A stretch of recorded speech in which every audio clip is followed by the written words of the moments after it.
So we have a special guest with us today. We've been on his pod once for a TV show, but today we're gonna have him on to actually discuss movies. And this is the first man we're allowing on this on this podcast, literally ever. I'm very nervous about this. Don't fuck this up, Taylor. I'm so honored. I'm so honored. I will do my best. Please, you're listening and learning. I'm an ally. We said we were had Taylor on like a year ago, but we that was during our 1-year moratorium of allowing men to speak on our podcast. But hey, look at us. We've been going for a year now. So speak. Now? I can talk now? Well, thank you. I'm excited to be here.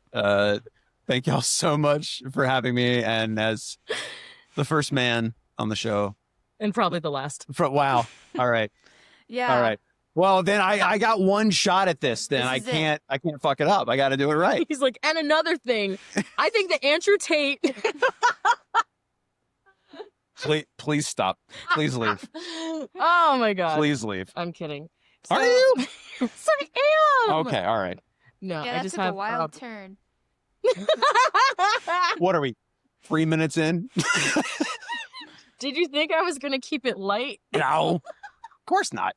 You got to come in hot and then ease back into being on a podcast is so different though, because it's like, how do you balance behaving like you do normally in front of a person versus like podcasting it up a little bit, for lack of a better term? And for me, it's an interesting balance. I feel like I can't put too much of myself into talking with my guests, because it's not about me in that moment. It's about them. Can't relate. I'm like, wow, that's interesting. Hey, what do you mean? It's y'all's fucking show. Do whatever the fuck you want with it. Like, it's like, I can't do too much myself. And Lindsay and I are like blank stares, just, what? Yeah, I will say, sometimes there will be things that we say, and I'm like, I'm just going to edit this out. But it's not often. We like the raw, authentic version of ourselves. Good. It's either this or nothing. Good. And I appreciate that about y'all and about post-film clarity. So yeah, I'm excited to be here. So for real though, welcome Taylor D. Adams to the pod, our first and only man. And what are we here to talk about today? We're here to talk about my favorite movie of all time, Jaws. Hell yeah, brother. Yeah, I love this film. I've seen it many times. I don't know about y'all or the listeners, but like my exposure to this film was like in bits and pieces as a kid, because it was on rerun on TNT like every fucking day. And so like I would come home and be like, it's like it was on. So I'd watch like 20 minutes. It's Jaws time. And then like do something else. But then eventually like started like watching it from start to finish as I got older. And every time I watch it, I'm just amazed that it exists. It still holds up 50 years later, both from a filmmaking standpoint and from an allegorical or a metaphorical standpoint as well. And it was like, the part that also impresses me and makes me incredibly mad is Spielberg made this when he was 27. 27 years old. And I'm like, I'm 38. I'm like, what am I doing? Brother, I'm not far behind you. I feel that every day. I'm like, damn, 27. And he was like, this is the worst thing I've ever made. Get the fuck out of my face. Like, what are you talking about? I understand it though. Like, when especially the whole movie hinges around the shark, and you think the shark's going to work, and then it decides not to work more than half the time. But that ends up being the charm of this film. The miracle of it. Yeah. We'll get into that. So tell us about Night School Bar. Well, let me preface it with this. Taylor and Lindsay and I all started hanging out at Night School Bar. We've talked about Night School Bar pretty much every episode we've done, so y'all know what it is. It's a place in Durham where they teach different classes to adults who like to drink and learn, because both are important to 2025 existence. And we met Taylor, I think, a year or two ago. 2 years? Yeah. How long have you been coming in Night School? I want to say maybe it's like a year and a half, something like that. That sounds about right. Yeah. Yeah. So yeah, met y'all at Night School Bar. I started going because like I saw something on LinkedIn that somebody was teaching a course called Food on Film. And Oh my God, that's right. That's the yeah, first class that you were in. I remember you. oh, Aw. that's sweet. Hopefully it Wow. was a good impression. Yeah, it was. I was like, man, this guy has some good stuff to say. Well, that's awesome. That's good to know. Just inflated my ego a little I bit. was Great. like, But like I saw this listing and as a filmmaker, that's a space I wanted to get more into. So I thought it was like a practical thing. Like I was going to learn how to like break into that space oh. as a filmmaker because I had no idea what Night School Bar was. Mm-hmm. And so I show up and we watch a movie and we talk about it. I'm like, this is fucking college and I love it. This is what I loved about film classes in college, except Same. now you can have a cocktail while you do it. You're legal drinking age. And ever since then I just started going back. And then last April, what I was like, what month is it? Yeah, this past April, I was fortunate enough to be granted to teach a class at Night School Bar, and that was a lot of fun. I've taught 2 classes so far. I got another one coming up in February. Taylor graduated from student to teacher in a meteoric rise.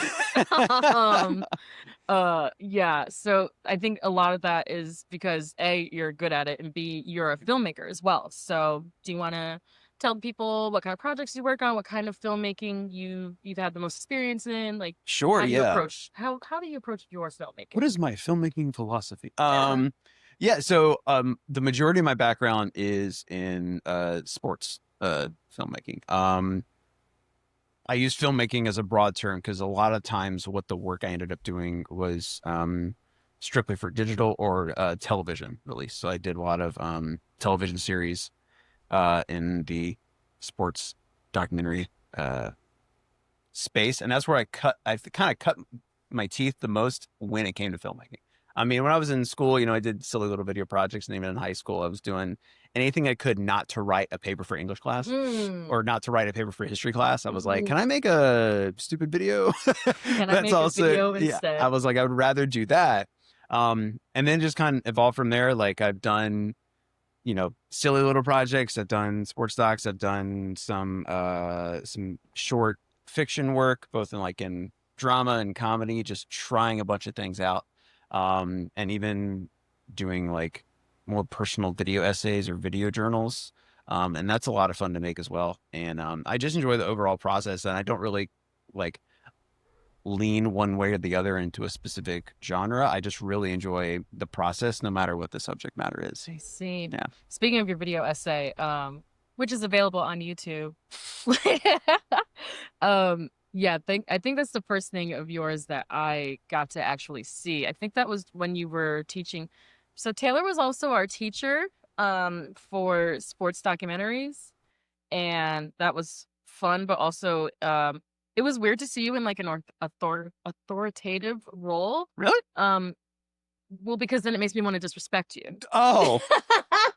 So what is this? So what is this then? This is payback. Okay, got it. This is me getting my lick back. No. No, I was happy for you. I was excited. I'm gonna take every class you teach if I, financially can do so.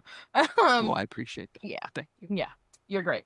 But what is the that video essay you did when you were overseas? Tell me about that one. So I did a little video journal essay thing called Time is the Thief of Memory. And originally this was like what years? Yeah, it was like 2 years ago. I hadn't traveled anywhere in a while. And I know traveling is a luxury, but I try to consider it more of like I'm visiting a place.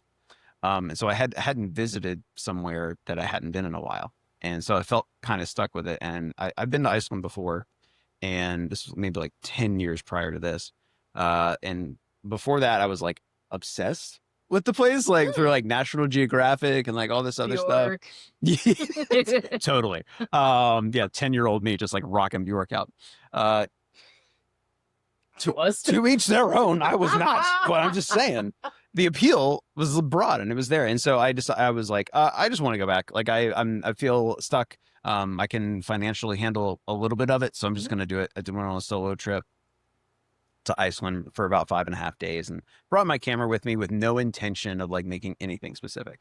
And I just shot a bunch of stuff. You shot that in 5 days? Yeah, 5.5. Oh. That was 5.5. But I also shot stuff on my phone. I wrote in journals. I recorded voice notes to myself. And at the end, just combined all these things into one video. And I sat on it for a while because I didn't know what it was supposed to be. And the more I thought about the video that I was like gonna make, it's like, what the fuck am I doing? Just make it. Yeah, the more I thought about it, the more I found myself remembering when I was there, and so that became the impetus for the title and then for the script after that. So, Did you edit that as well? Mm-hmm. That thing is sick. Thank you. We're gonna Thank put you. that in the show notes, by the way. Oh, thank you. It's called Time is the Thief of Memory. I just wanted you to say the title because I couldn't remember it at first. Okay. But it was something really poetic, and Yeah, it's a good title. Really good. it is. Yeah. Thank you. I can't take credit for that line because No, take it. well, I say it in the very beginning like it's something that Stephen King said. And so like, but I thought I was honestly, okay, here's the tea on it. I thought I was writing out the script and I thought of the idea like time is like steals memory. I was like writing some kind of iteration of it. And then I landed on time is a thief of memory. And I was like, this is really good. I said, I feel like I didn't say this. And so I literally Googled it and it said Stephen King. I was like, okay, I mean, it's fine. I'll just credit him in the video. I'm such a genius. I came up with this beautiful title. I have read zero Stephen King. So I don't know how that ended up in my... That I've has seen a happened fair to me amount of so many movies that are times. based off of what he does, but yeah. Right? Yeah, I've seen so many Stephen King adaptations. I've never read any of his books either. What's your next, you're teaching another night school class, Yes, right? I'm And what have you taught so far? So I've taught the class y'all were in, sports docs, and then I taught another class a couple months ago on creature features. That was a lot of fun. The majority of the students I hadn't had before, so that was a lot of fun to see new people. And then I've got a class coming up in February called Animation Nation, and it's just animated films. And Oh my god. Yeah. I wanted to see your Of reaction live because I was like, Lindsay is going to be fucking sick. Man, what the hell? I'm so sorry, Lindsay. I was like, and what's the next one you have coming up? You're diabolical. I really am. I really am. I'm a gotcha journalist. Well, I am hope the shameless. best to that. And everyone that's there better enjoy it and Right? have really good things to say. Yes, ma'am. Yes, ma'am. I will be there. But yeah, I just saw you announced it, I think, what was that, yesterday, a couple days ago? Yeah, I think they posted it a while ago, but they've been periodically putting Instagram posts out about it. So. Okay, so I must have caught like a second or third wave Mhm. Instagram post about it, and I was like, oh my god. First of all, Taylor's teaching another class. Fuck yeah. Secondly, it's animation. I was like, Animation? woohoo, Lindsay! I'll be there in spirit. Oh, Cool. I like. I'll We'll reserve a Yes, chair. Zoom me We'll in. have you call into Riverside. I'll be like, can you say that You'll- again? So You'll be like the Just live stream the person. conversation.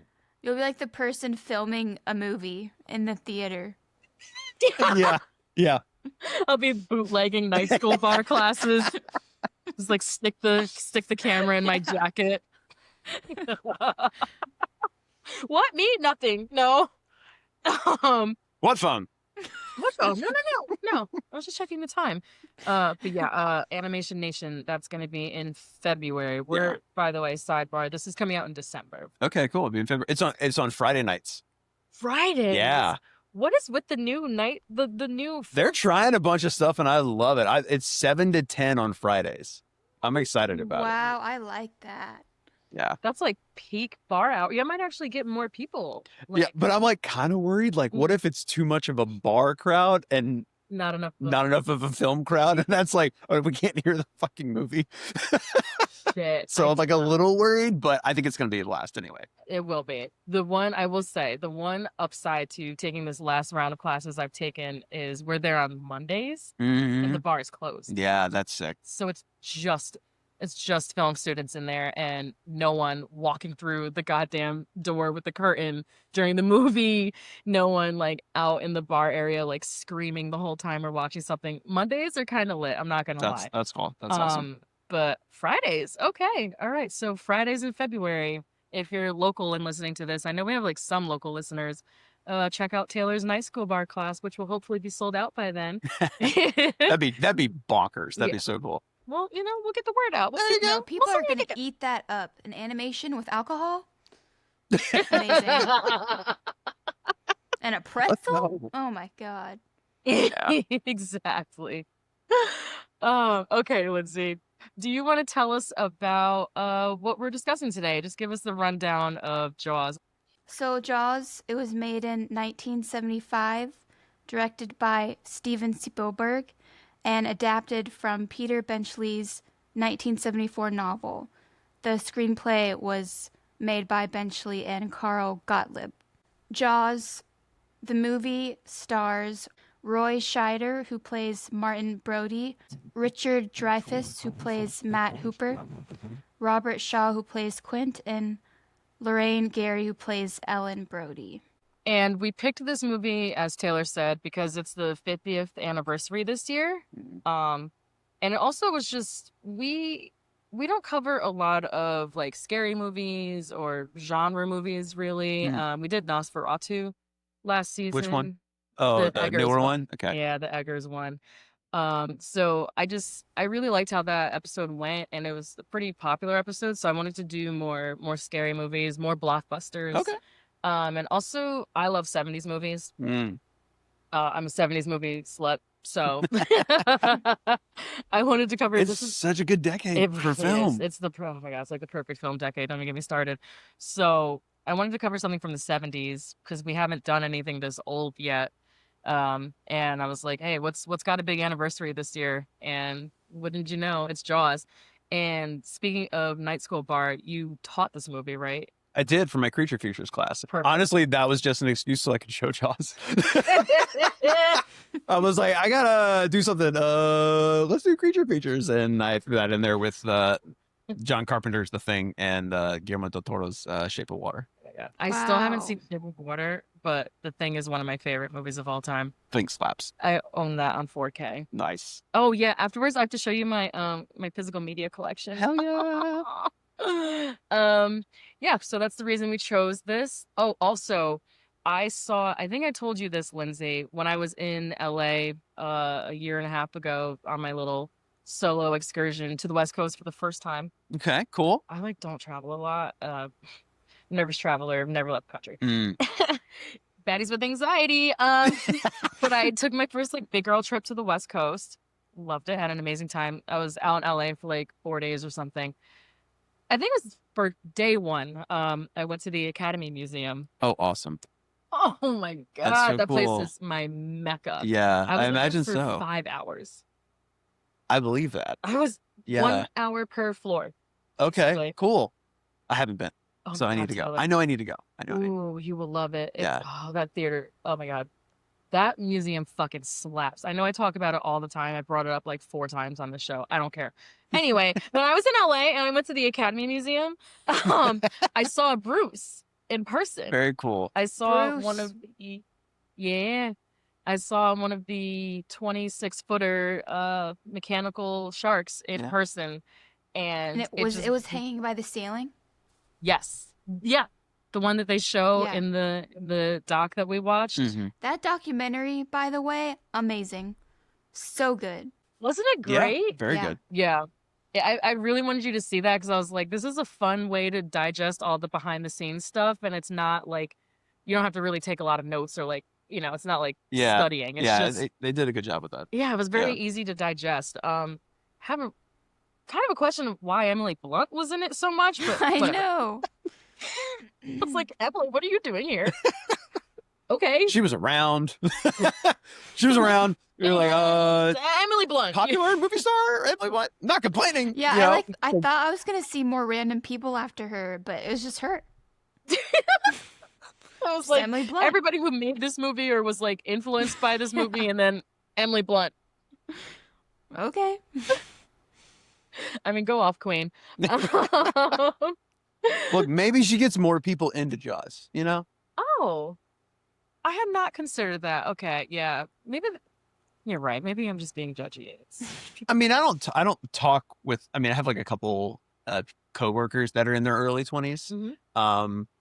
So I meant like, what would get them interested in something that's 50 years old, like a movie that's 50 years old, because they're into TikTok. Yeah, but also like I feel old as fuck talking about this like I am, but there's a younger generation that is getting into more things of meaning, like thrift shopping and retro stuff, and so it's like, what's to stop them from getting into films from the 50s and the 60s and the 70s? Like, what's to stop them from getting interested in something that still holds up? Like, even I watched the original Godzilla a couple months ago, which I hadn't seen, and I was like, if you like, you could look at it from the standpoint now and be like, that's a dude in a suit. I'm like, fucking yeah, it is. But like, they built it all by hand. Exactly. And isn't that cool? Exactly.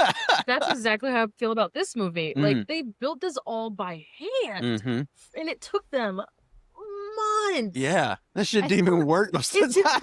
They were literally out in the ocean making. Oh my god, we'll get into it. We have a behind the scenes. Sorry, yeah. Well, I'm jumping ahead. We're jumping ahead. So just to give a quick plot summary for the like 10 people who haven't seen Jaws. This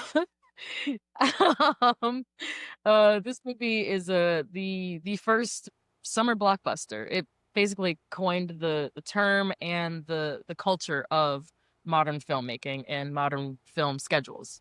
So this movie is set on 4th of July weekend. A small fictional New England town called Amity Island, yeah. Amity Island is terrorized by a shark on their shores. And then Richard Dreyfuss plays a scientist, and Roy Scheider is the police chief. And then Quint is what is he? Like He's the sailor? captain of the boat. Yeah. So a sailor, a policeman, and a scientist walk into a bar. And they have to figure out how to kill the shark before it kills everyone in Amity. So yeah, that's the rundown of Jaws. Lindsay, what did you have for overall themes of this movie? But maybe before you get into that, what is your history with Jaws? When's the first time you saw this? I have no idea, if I'm being honest. I think I rewatched it in my early 20s, but before that, no clue. I know I've seen it when I was younger, but I can't remember when.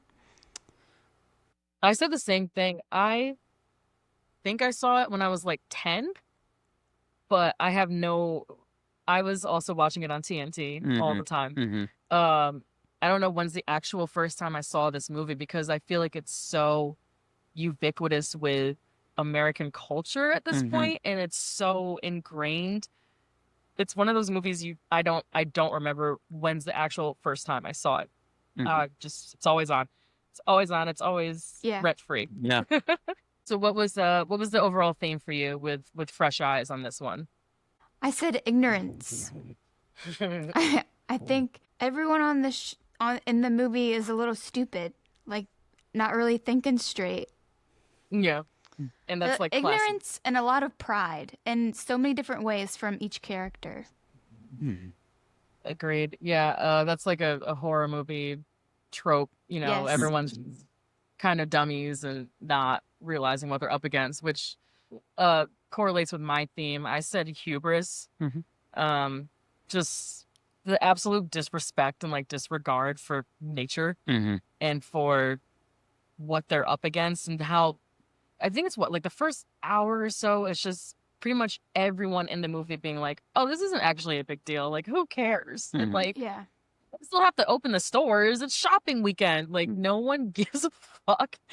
And meanwhile, up until the little boy gets killed, everyone's just kind of like, let's go swimming. Like, no one, like, y'all, see, black people would never, that's why there's no black people in this movie.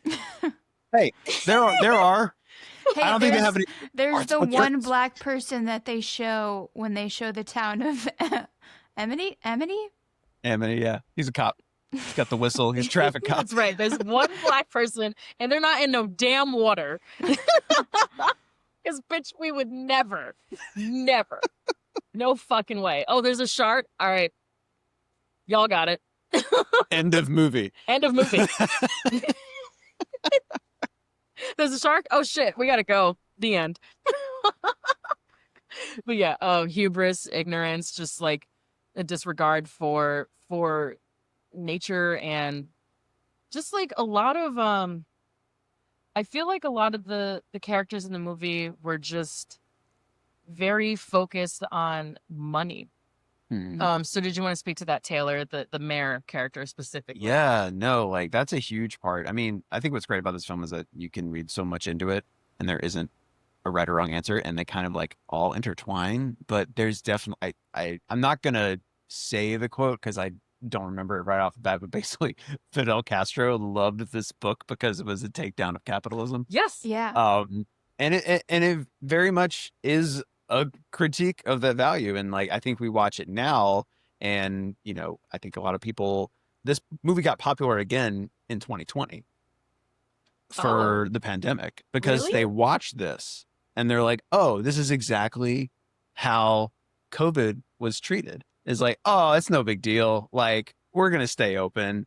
Everything's fine. Like, oh, and also like we need to make money.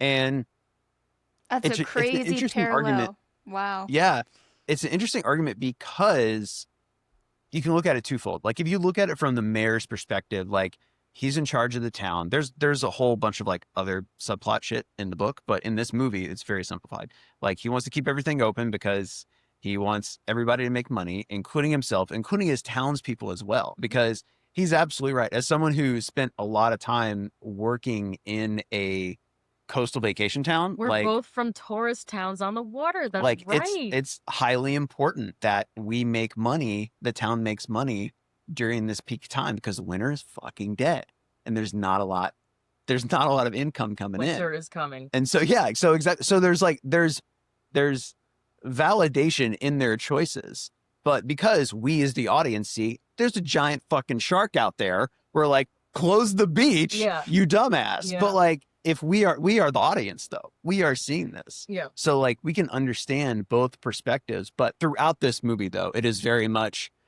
the signs are there and they are ignored. Yeah. So yes, there is this like absolute value of putting profit over people until it becomes too late, and then the mayor witnesses like that the one of the bloodiest deaths, Yeah. and then is like, oh, and then he feels responsible, and he's like, oh shit, yeah, I'll sign whatever paper you want me to, and that's like the midpoint of the movie basically, right. is when That's they halfway through. yeah, it's halfway through the movie is when it happens. Oh shit, we should take this seriously. Wow, Yeah. The COVID parallel is fascinating. I Yeah. didn't even know that it was really blowing up during that time. Because I was too busy on the other end of the COVID fascination with Contagion. Aha. Oh, yeah. That's where I was at. Which is a less superior film, Yeah. but also scarier. I don't know why the fuck. I was like 1 week out of the hospital and just laid up in bed and I was watching Contagion. Why did you make that choice? Self-harm. because I'm a self-destructive bitch. I don't know. Because I was mentally unwell. Yeah, so I didn't watch Jaws during the pandemic. I watched it. When did I rewatch it? We'll tell the story later about how our movie theater experience with this movie. But I had seen it sometime between 2020 and 2025 for sure. I just don't remember when.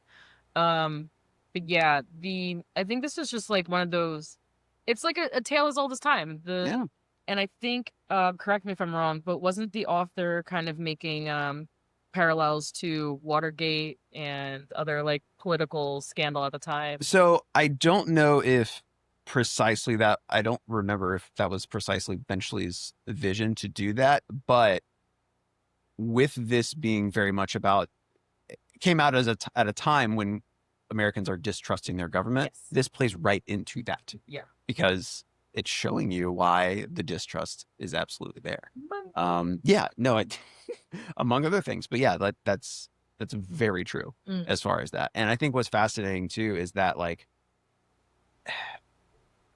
I'll dive into this now. It can be edited at some other point, but like one of the things that I find super fascinating about this film is with these themes and these characters, our three main characters are just different they're approaching the problem from 3 different angles based on who they are. Like Hooper really wants to understand what this thing is, and there's an element of hubris in every single one of them, but their intention is, I want to learn more. Like, sharks are my life. I love sharks. I want to learn more about them. I, got interested in this because a shark sank my little boat when I was 14. And then the cop is like, I don't know. He's like, I'm afraid I can't swim. Yeah. But like, I decided to move here because to the small town, because New York City, I felt like I wasn't making a difference. So here he feels like he's making a difference. And then you have Quint with his whole backstory about being on the USS Indianapolis, which was a real story that it got sunk by Japanese torpedoes and sharks ate the majority of the crew that were in. And so he's a survivor of this. And so he's got a personal vendetta, and that's his mission on this. So they all have these different these different thoughts and different backgrounds approaching the same problem, basically. I see. Yeah, that's a really good point. They're basically what's the thing? We're the three heads, the Cerberus. Mhm. Yeah. They're basically one body on a singular mission, but approaching it from 3 different mindsets. Yeah, very much That's so. yeah, amazing. I love that. The other thing I wanted to get into, I forgot that we're both from, like, can you talk about like what it's like to be from a seasonal town? Because I was just explaining this to my friend Rebecca the other day. She's from Yeah. Florida, which is kind of year-round tourism. Yeah, She's yeah, from yeah. like near where NASA is. Okay, yeah. So that's kind of always, they don't really have seasons. Right. So I was trying to explain to her how like upstate New York lives and dies by when winter starts, Mm-hmm. ski season. Mm. When ski season ends, we have like a 2-3 month just mud season Mm. until it gets warm enough for the boat people to come. Yeah. Then, because I grew up on the Hudson River, it switches from the ski people Mm-hmm. to the boat people. And that's all we have. It's like Yeah. a 6-month period, pretty much. You Yeah. have 3 months. Well, when I was younger, Yeah. winter was 3 months. Now it's like 6. Yeah. But the 3-month, ski period. Mm-hmm. You've got the 3-month summer sailboat period. Big, like, Catskill is a very big, like, docking area Yeah. between Manhattan on the way up to where do people go up? Further north. I want to say St. Lawrence, St. Lawrence River, St. Lawrence, on the way to Canada. Basically. Okay. I think you can sail all the way up to Canada, or pretty damn close. That's dope. Yeah. So Catskill is like, Yeah. people stop with their boats, get gas. People stop, repair their sails. Like, our whole economy, Mhm. especially up until the pandemic, was centered around tourism, specifically seasonal tourism. Mm-hmm. So what was your experience like with that? Yeah, so I spent a lot of time as a kid growing up in a place called Deltaville, Virginia. It's where my mom and stepdad live now. Mhm. And so growing up there, we would spend some weekends there, all summers, and then whence the fuck is I talking about? Whence? When I was in high school, in the summers I would work in the town, worked in restaurants, and it's busy, but like it's. The peak season is Memorial Day, Labor Day. That's the season. And unlike upstate New York, where the fall was really pretty and the winter's kind of cool for ski season, all Deltaville has is summer. That's all it's got. So it's an even tighter window. It is even tighter window. And a lot of times what happens is the really wealthy people who live in Richmond have a second house there and spend all summer there. Entire families spend all summer there. And for me, I would work in the restaurants where they would come in. And so we have to, the towns and all the businesses have to make a lot of money in that time. Now, granted, the town is actually a pretty big hub within boating and sailing year round. But again, like there's a lot less people that are going boating and sailing in January than are going in the summer. And so like the population basically in the summer is like, I want to say maybe close to 10,000, but not that. But then in the winter, it is maybe below 1,000. Like it inflates like crazy. And so imagine like that money drying up for a town in the dead of winter. And a lot of restaurants that open are closed within 3 years. Yeah. And it's not just your stereotypical new restaurants don't last that long. It's new restaurants don't last long. Yeah. In seasonal there's towns. no people. Yeah, for sure. Yeah, that happened a It's tough. lot in my town as well, where people, because we're so close to the city as well, Mhm. so like it's a 90-minute drive, 2 hours tops. Yeah. Like people would drive up from the city, call them, this isn't very nice, but we would call them Cityots. I see what you Idiots. did there. That was clever. Cityots. So the people from the city would come up, drive, train, whatever, bus, up from Manhattan, from the boroughs, and they would come every weekend. So we had that same kind of fluctuation, but it was every single weekend. And it was pretty much year round because, like I said, we had summer water stuff, Hudson River stuff, and then Yeah. leaf peeping season, and then ski season all winter. Leaf peeping. God, it sounds so The people voyeuristic. we had. The leaves are out, trees are out here like, we're just trying to change. We got the peepers, then we got the skiers, and we got the boaters. And our whole town basically revolved around those three aspects of tourism. And everyone thought, and Hudson too, especially because Hudson has the train on their side of the river. That's our like sister city. So people would take the train straight up from like Amtrak, Metro North, like that whole thing, and come up every weekend. So we had my town was basically open between like Thursday and Sunday, and then everything is closed Monday, Tuesday, Wednesday, like year round. And then all winter, anything that's like boat water related, that's closed for like 6 months of the year. And then people have our whole economy crumbled during the pandemic because no one could travel. Yeah. Yeah. no one's going to a ski resort. Like, yeah.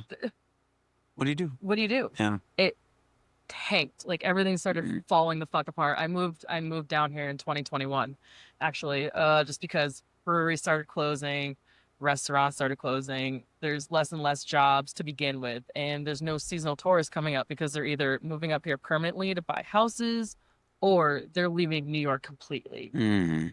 I did. Oh, you're part of the problem. I'm part of the problem. I was like, this shit sucks. Bye. I'm moving to the South.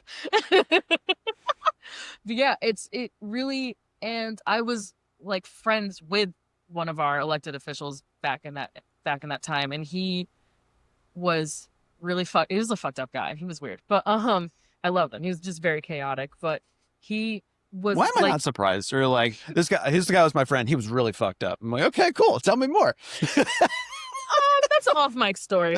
But, the point I'm making is that he was like the mayor in this movie. He would straight up say, like, I know that this is dangerous, or I know that this is bad, or, you know, maybe this permit got lost in the shuffle somewhere along the way, and yeah, maybe we should have more traffic lights, and we don't, but the boat people are here. Like, we need the money. Yeah. And it, like, had our whole county basically in a chokehold for generations. I mean, people have been traveling up to the Catskills since like the 1800s. Like, it's just, once that goes away, everyone was just kind of standing there like, oh, well, what else are we supposed to do? Because we had no other industry. Yeah.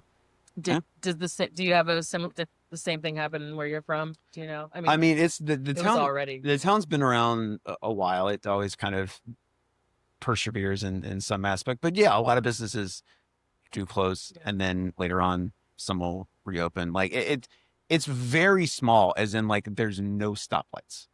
Like that's how small it is. So in some ways, it's almost so small that the pandemic didn't hit them as hard as bigger cities. Right. And so I think they were able to get by a little bit of that. Now, granted, I don't live there permanently, and you know, my folks do, and they were fine. I think they caught it like once, but they still they would still go golf. Like the country club stayed open because you can still go play golf.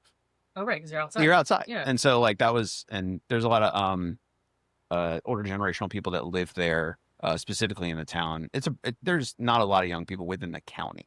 It's just because the population itself is kind of small. An older skewing area. Yeah. But I mean, like, I think it hit everybody hard. But people persevere. All that, so. Yeah. Yeah. So do you think that the mayor, do you know anybody in real life who is like this, like the mayor character? Oh, Name that's a names. really good question. Don't name. First, last name, address, No. social security number. No. I mean, like, do I personally know people? No, I'm grateful Mm. for that. I mean, you can find public figures everywhere that can be this person, basically. But luckily, I don't know anybody personally that behaves like the mayor does. So I'm very fortunate of that. As much as I admire the audacity of his wardrobe. Yo, he put this shit on. I Like, know. I'm like, I would never wear that, but I'm jealous of it. You know, like, suits were suited. yeah, they were The suiting suits with hard. the anchors on them. Yeah, like always nautical themed and stripes. Yeah. And yeah, he just had some flair. On a sunny day in the summer. Yeah. Just suit. Full like 3-piece. He had that shit on. So did this movie change your relationship to water? Um, Were you ever scared to be in water? 'Cause yes I know that and was a thing. yes and no. I don't recall what my relationship was like before I saw it because it's been around so long. Exactly. But this movie definitely got me interested in the ocean. Oh, okay. So like when I look at our three main characters, I lean more toward Hooper. Like I was very fascinated by sharks. I do what I can to give to ocean conservation efforts. I have a shark bracelet. I've watched a ton of documentaries. I'm always I know weird shark facts. Like I just I got really into it. But actually the thing that made me afraid to go in the water was like sometimes when I was growing up, we would spend some time in the Outer Banks.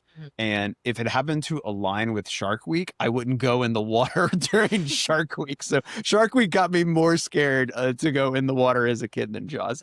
Yeah. I see. That's funny. Yeah, Shark Week, I feel like destroyed a generation of tourists and of like strong swimmers. I think it's both, honestly, because what Peter eventually said, I'm not going to quote him because I don't know his direct quotes, but he was very worried and taken aback by the harm that came to sharks after this movie came out. Because some people were like me and they were like, we're Hooper. And other people were like, other people were Quint. They're like, oh, I want to go out and catch that shark for reasons. I've definitely had some Quints in my life. Yeah. I think we all have. Yeah, for sure. So you knew hunters growing up and like people like not necessarily hunters, but just kind of like idiots with a boat. Definitely had like a relative chuck a little baby shark at me before. What? Bitch, what? Yeah. Where? Wilmington? Yeah. I knew it. Yep. Is that what they do in Wilmington? They just throw sharks at you? Yeah. Like to get a rise out of people. Lindsay and I take a Wilmington trip. We take a beach trip every year. It's cute. Every March. That's awesome. Yeah. Oh my gosh, that's kind of coming up soon. We have to like plan for it. We haven't planned It's gonna yet. be here before you know it. I know. Oh my God. Don't put the pressure on. But yeah. Yeah, we gotta start planning our beach trip. So for me personally, this movie did not affect my relationship with the water. I think also I wasn't on the ocean growing up. I was on the river, so I'm glad you can. This might sound weird. I'm glad you can know the difference because a lot of people just see water and they go zero water for me. yeah, like bathtubs even. Yeah. Jordan Peele in the doc says he's like, I was scared shit was in my own bathtub. Baby, there's no sharks in there. You know, like, no, I could rationalize it as being like, oh, well, that's the ocean. I don't live on the ocean. Yeah. I'm fine. Like, what if you knew they were connected? Stop it. Stop it. Don't make me think about that. I was just gonna say, but then I got older, and once like the Hudson River started getting cleaner and cleaner, we had dolphins come up that far. That's so cool. Yeah, I was like, oh shit, what are y'all doing here?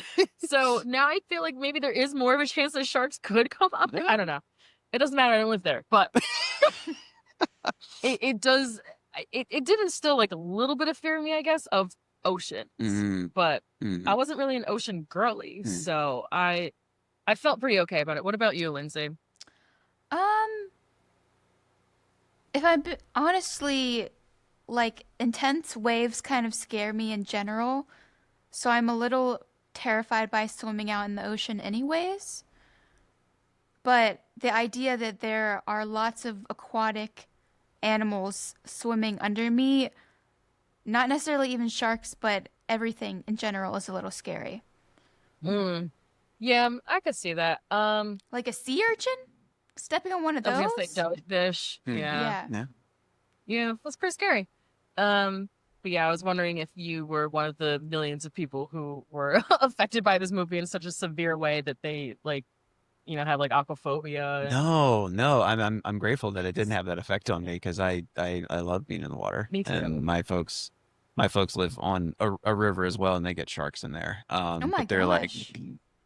they're like little sand sharks. They're like this. Little baby ones. You look at them, they're kind of cute. They are. Like you kind of want to pet them. I think sharks are cute too. Yeah, when they're not biting anybody. They wouldn't do that to me. Yeah. Some sharks are really cute. Friend, not food. Okay. What's that? What's the movie?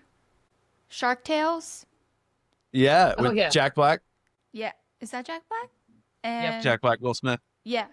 That's more so what I grew up on surrounding sharks. So I love sharks. Yeah, Shark Tale, and you're also the Finding Nemo generation Yeah. too. Sharks are also so cool, like how much oil they have in them. They're Yeah. fascinating.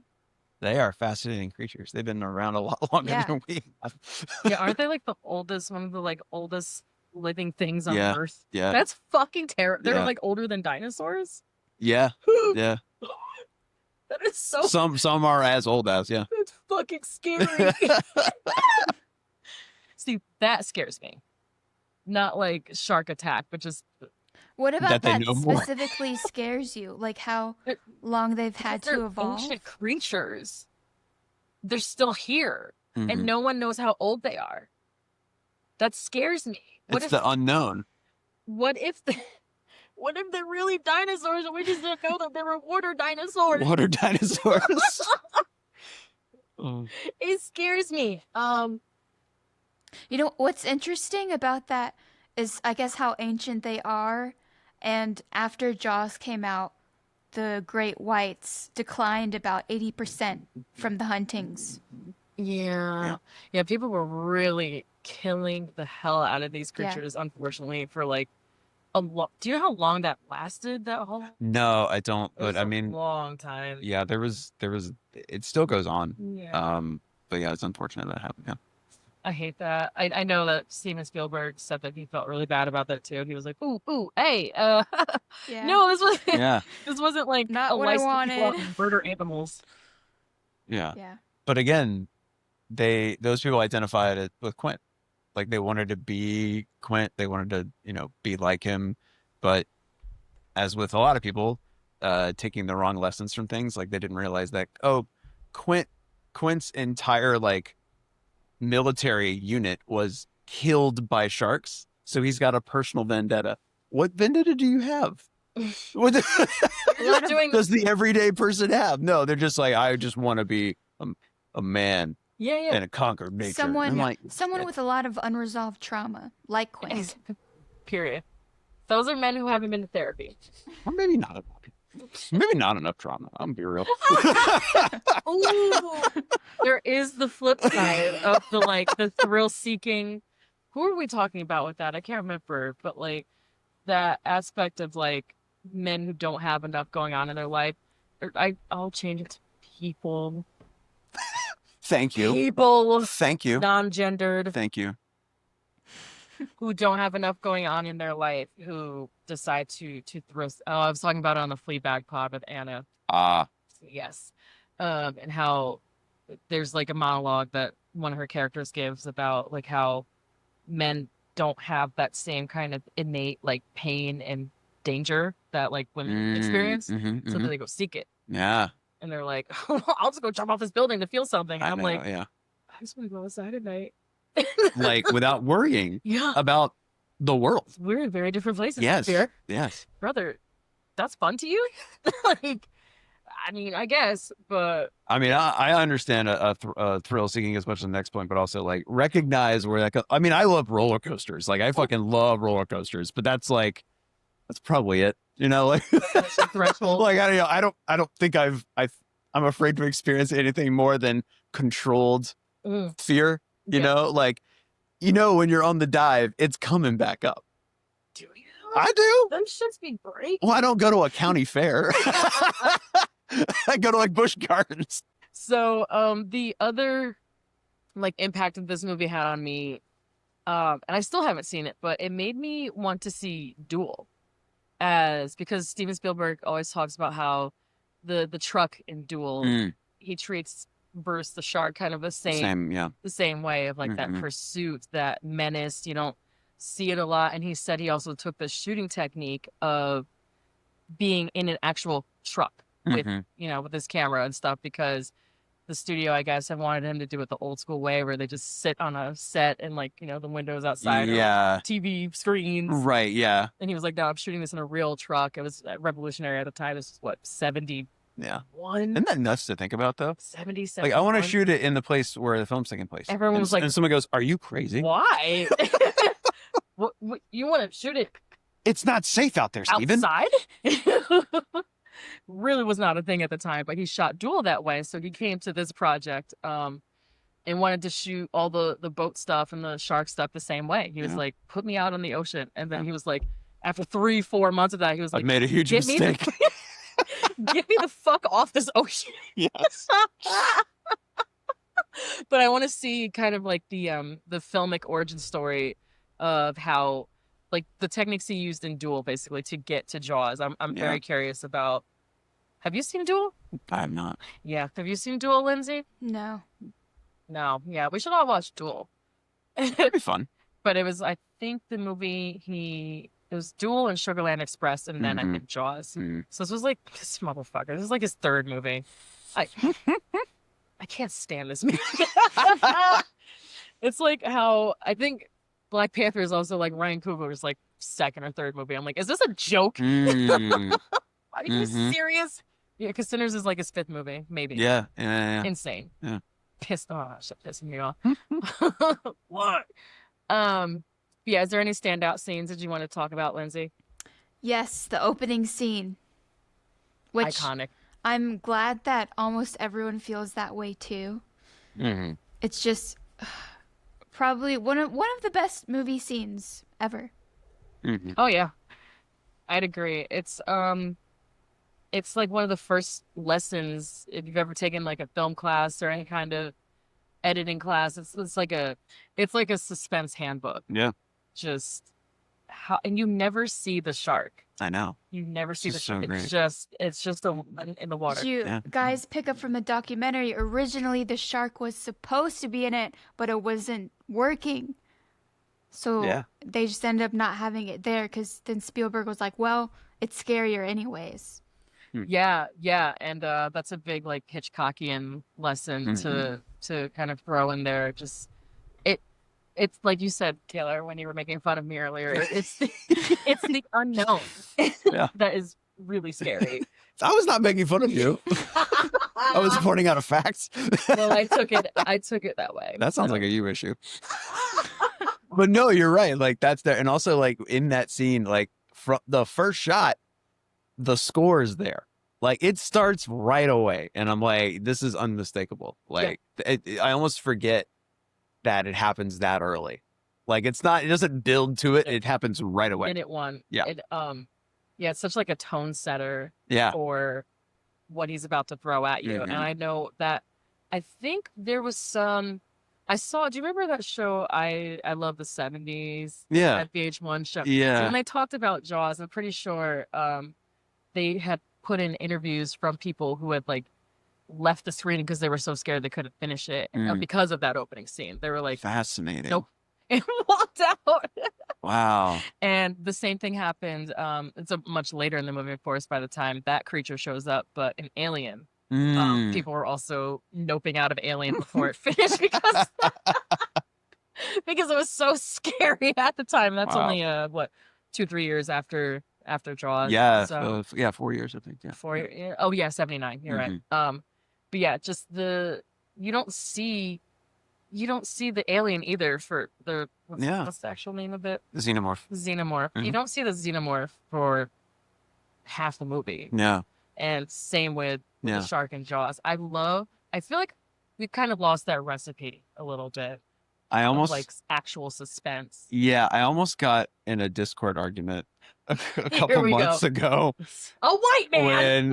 When somebody, I was on a server and somebody was like, I just watched Jaws for the first time. This movie is mid. I was like, oh, really? Because that's my favorite movie. Like, what didn't you like about it? And he was like, there wasn't enough shark in it. Like, my favorite shark movie is Deep Blue Sea. And I was like, that's a fun movie. I was like, that is a fun movie. It's fun. And then I stopped. I was like, I gotta stop because your eyes you're twitching. fucking wrong. Like, but I think that's what's fascinating. Is like 10 out of 10 Taylor. Like you just like there's a modern uncomfortability so high with suspense and unknown that people attribute it to, or they experience it as boredom. Like, oh, I'm not seeing the monster in the first 5 minutes. I'm bored. I'm bored. I'm on my phone. Exactly. I'm like, what do you? I had a friend. Please brace yourselves. I had a friend who needed 2 takes to get through Sinners because it was so boring to her because the first 5 minutes didn't grab her. Oh and my she's gosh, wow. she's messaging me while she's watching it. And I say, put your fucking phone down. It drives me and Lindsay crazy, and I think that's part of the reason why. Oh, the three of us. I can't believe we've got this far into the pod. Catchphrase, and we haven't talked about the Alamo. So the reason that you guys sponsored yet? We damn near need to be. I should just march up in there and be like, yo, I've literally spent hundreds of dollars here. I've been coming here. I think I've been to the Alamo in Raleigh 250 times, something like that. Wow. You need a sponsorship from Alamo and Night School Bar. We're taking donations. We're taking sponsorship deals. I'll record an ad for you. It'll be unhinged, but I'll do 5-minute long ad read. Not even a read. It's just 5 minutes straight talking, no script. I'll yap for 5 minutes. I yap for hours a week. It's really nothing. I got you. AMC too. Hit me up. I'm wearing your merch right now. Well, this is unofficial merch. This is from Etsy, but you know, it's our girl Nicole. I got you. But yeah, so we go to the Alamo Wednesday night specifically when we were in the same city a lot because of the phone thing, because of the attention span thing. Because I feel like when we're not in that environment where it's very like strict program, anti-phone, shut the fuck up, or you get booted. When you're trying to watch like quiet movies specifically or suspenseful movies, movies that don't need a lot of chatter, a lot of audience participation, if you will.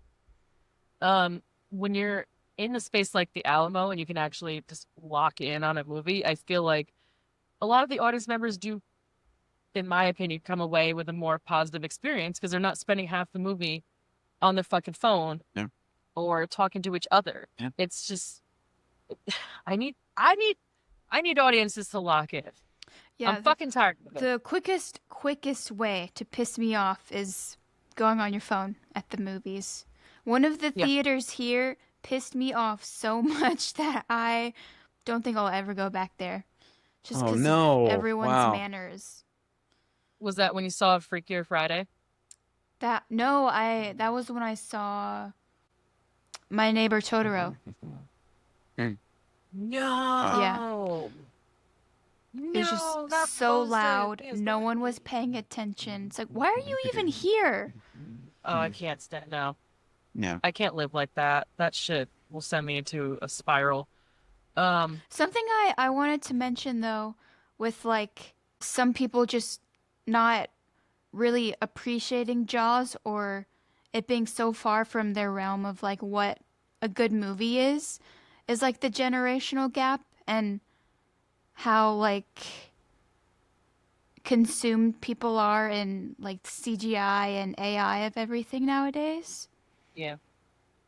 So you're apologizing on behalf of Gen Z? Yes. Yeah. Thank you. We accept. I think there's something about Taylor, do you accept her apology? of course I accept the apology. And it's hard. I think because I'm trying to make like whatever I'm about to say not feel like an old man rant, and it's hard sometimes. No, old man rant. Old lady rant on this show. It's all hard the sometimes, time. but I think because movies and television got turned into immediately available streaming content, like it got taken for granted Yeah. by everyone. And Back in our day. well, no, I mean, like because of that, we took it for granted. It's available to us, and it became available to us when we just needed something. And then that's when things become like background noise. That's when you put something on and then you get distracted by your phone. And these events used to be events. Like you would go to the movies and watch a movie, and you would watch it. You wouldn't have your phone on, or you would sit down with your family to watch the same TV show together, like when you were a kid. So they were like these were special events. And I don't think we have the same focus when it comes to that anymore. Now, granted, like I'm as guilty as anybody being like, okay, like it's been a long day at work and I need to decompress. I will put on a comedy a comedy series I've seen 5 times and check my email just to like, I mean, I'm guilty of that. I think everybody does that. Yeah, But background noise. Yeah, but I think we can still have that, but also treat events at these events as being special. Exactly. And I think if we have the opportunity to not like shame people, like put down your phone, like we have the old man, like what if we said, okay, I want you to watch this, but I want this to be an event for you. Like come over to my house. Like let's hang out and watch this movie. We'll both put our phones away. We'll make popcorn. We'll drink beer, drink wine, whatever. Hot cocoa, I don't care. Like, let's do something together to make this a special event so we can watch something. And then at the end, maybe you can be like, okay, I was actually bored with that movie. I'm like, okay, some people don't like to converse about movies. They just like to witness it, consume it, for lack of a better term, and then move on with their day. Because let me phrase it this way. Who are these people? I know. Why? Never. I could never. A lot of people, it's Could never be me. all it is their escape. And I'm not going to fault anybody I am. for wanting something to just take them out of their world for a little bit to then return back to it. Okay, I'm not going to but fault then anybody. You gotta yap about Yeah. it. I guess everyone has their different thing for that. Yeah. Sure, whatever. I'm just trying to be a little more forgiving because I don't want to come across as It was somebody who's very, berating a lot of things. It was very like diplomatic and kind, and I'm neither. So Listen, y'all are very kind because you're inviting me here as a white man onto your podcast. a white man, typical. Yeah, you're right. We've opened our hearts and our minds to a white man. Just one for now. We want to see how it goes. Trial run. You're doing great so far. Oh, thanks, sweetie. Yeah. You're really killing it. I think you're a good representative of your people. You're one of the good ones. Oh God, you're different. Oh my God. You're not Got like him. the other ones. I'm gonna put that on my tombstone. One of the good ones. Oh my Marquita God. Reese. We lost the plot, babe. What were we talking Sorry, about? yeah. Great scenes. Oh, okay. Yeah, the opening scene. The dinner scene with Martin and his son, Mm. when he just is replicating everything he does after a hard day. Mhm. That was my favorite scene. It was so beautiful. And then with Ellen kind of overlooking them and just like appreciating it. Has nothing to do with sharks, but just really beautiful moment. So it's the Yeah. the like intimate family scene Yeah. for you. Yeah. Oh, I love that. That tracks. That's a great scene. Yeah. It's so Yeah. good. I love like when just a little kid is being cute and silly like a little kid. Have I got a movie for you? I'm gonna recommend it, but later. But Close Encounters of the Third Kind, which is another Spielberg, absolute fucking banger. That's a good point. That scene is very Spielberg for a shark movie. Exactly. Yeah, that's that Spielberg touch we talked a lot about with AI when we covered it. For sure. The way he works with children and family. Just how scenes. how warm he is shows through. Warm. Absolutely. Totally agree with you there. I love that he's so good at not casting really annoying kids. That is an overlooked skill. You're right. No, it is. Because kids are fucking annoying in movies sometimes. Like, I feel like not enough care and like discernment goes into that process. I feel like we talked about it before, but I feel like Spielberg is the number one like child caster for me. Like, I know he works with casting people, but maybe he's the number one child director then, because I feel like I'm the least agitated that like a kid is present in a movie when it's a Spielberg directed or produced movie. You know, he's just got, fucking E.T., Hook, what's it called? Jurassic Park. Yeah. Goonies. I know he didn't direct it, but like he allegedly produced it. But air quotes. A lot of people think it was like ghost directing it. Poltergeist, again, he produced it. But he's just got such a way with child actors that I find Dakota Fanning in War of the Worlds, just like, oh yeah. See, yeah. Well, I forgot about that movie. Not because I thought it was bad. I just forgot about it. He's great with kids. Is my point. Very cute kid in this movie. Glad he stayed safe. That was a big stress point for me when I first saw it. But my favorite, well, it's not my favorite scene, but I feel like we need to talk about. So Taylor and I saw this movie together over the summer. He just like hit me up. He's like, bro, we're seeing sharks. I was like, okay, I'm there. Say less. Your exact quote was like, I'm experiencing bed rot or something, and I haven't left my bed. The movie's at noon. Let's go. I was like, what time is the movie? I've been in bed for 3 hours, so I guess I should get up now. He caught me on a bed rot day, Lindsay. You know the vibes. Yeah, yes, I do. We're big bed rotters. Yes. Very and he's big. like, did I wake you up? No, I've been up since 8 a.m. In fact, I just haven't left. I'm just sitting. Just sitting. You feel me. Yeah. See, Lindsay fucking gets me. So anyway, for Taylor, I was like, fine, I'll get up. Oh, thank you for your sacrifice. It was so hard. I had to get up at 1 p.m. Oh my God. And we went and saw Jaws. And like, I've seen this movie, it's got to be damn near 10 times at this point. Maybe more. Who knows how many times if you pieced it together since I was 9-10 years old that I've seen this movie. But I don't think maybe I've only seen it in a movie theater once. So this is my first time as an adult seeing it on the big screen.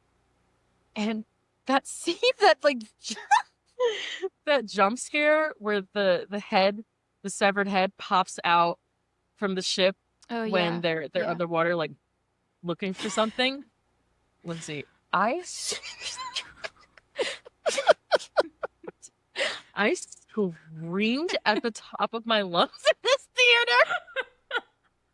She jumped out of her skin, screamed, and the entire theater laughed. It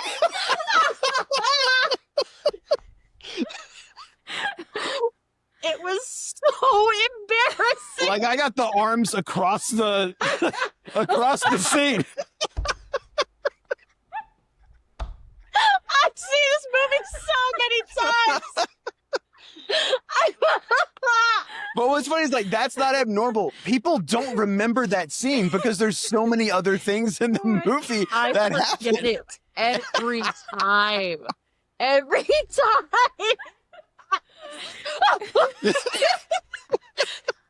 Lindsay, it's like it's not like blood crying. It's the that blood curdling like haunted house scream. That's what it was. That's exactly what it was. Taylor was fucking dying. Mans could not stop laughing at me for like 10 minutes straight. He just kept looking over at me and be like, "Are you serious?" I was like, "What? It's scary." Oh my And gosh. I was so fucking embarrassed. Cut to the end credits, and the family directly the row in front of us. The wife, she was like laughing, and I overheard her, and she was like, "Oh my god," when the head popped out, and I was like, "Yeah, I'm so sorry." I screamed so loud, and she was like, "No, no, no! I was gonna turn around and tell you, I was screaming too." And I was like, "You've seen this before, right?" She's like, "Yes." I was like, "Me too." So we were like bonding over the fact that we both screamed, but I was screaming so loud I didn't hear her screaming. Maybe she was just trying to make me feel better. But she was like, "No, I was screaming too." I was like, "Sure, Jan." Sure, Jan. Well, have you watched it as many times in theater as you have just like at your house? No, definitely not. 'Cause it's so different in the theater. So my theater experience with this movie, that's a good question. When I was in high school, my first job was at a movie theater. And we had like off hours and like late night movie club basically. So the owner of the theater would let us come in on days when the movie theater was closed and play video games Oh, sick. on the movie theater screen. That's awesome. DVDs, anything we wanted. Yeah. Music. We would have like dance parties. But we started doing this regular thing. I think this was one whole summer, maybe even went into the winter. It was all the staff could just come like every Monday night. And he did like a little mini like classic cinema like film school with us. Oh, cool. Nice. It was so cute. We would have like themed snacks. He would do like a little presentation for us. It was basically night school Oh, nice. That's so cool. at a movie theater. Yeah. So we would have like he would come out and do like a speech. This is what we're watching. This is why. And he basically took us through the decades of like film history. We watched Citizen Kane. We watched which Hitchcock did we watch? Probably Psycho. You know, all the like the classics, the big movies. We watched Maltese Falcon. Then we would like start to connect the dots to kind of modern things. Like we went from like Maltese Falcon to this is early 2000s. Then we went to Sin City. Okay. You know, the noir connection. Right, He would start pairing movies. That's He cool. would show us like an old kung fu movie, and then we watched Kill Bill. That kind of thing. Fucking one of the most fun, like wholesome times in my life. Just amazing memories to just be able to hang out in an empty movie theater with my friends and watch whatever the fuck I wanted. Yeah, that's awesome. It was so cool. Anyway, one of the movies we watched as part of like, you know, our film history lesson was Jaws. And that was the first time I had seen it on the big screen. I was probably 19, 18 or 19 at the time. No, 19 or 20. And I just think I forgot. Like I just hadn't remembered that jump scare. I don't know what happened, but when I saw it with Taylor, that was my first time seeing it in theaters with an actual audience. You know, it wasn't just like the four of us. But yeah, I don't know what the fuck my problem was. I just like I was legitimately in the year of our Lord 2025, 50 years after this movie came out, I was screaming bloody murder the same as, you know, people probably were opening weekend. Yeah, it's That's true. so powerful. Isn't it? Steven Spielberg is like so good at his job. Mhm. He's so fucking good. But yeah, that's my experience with seeing this movie in person, and one of my favorite scenes,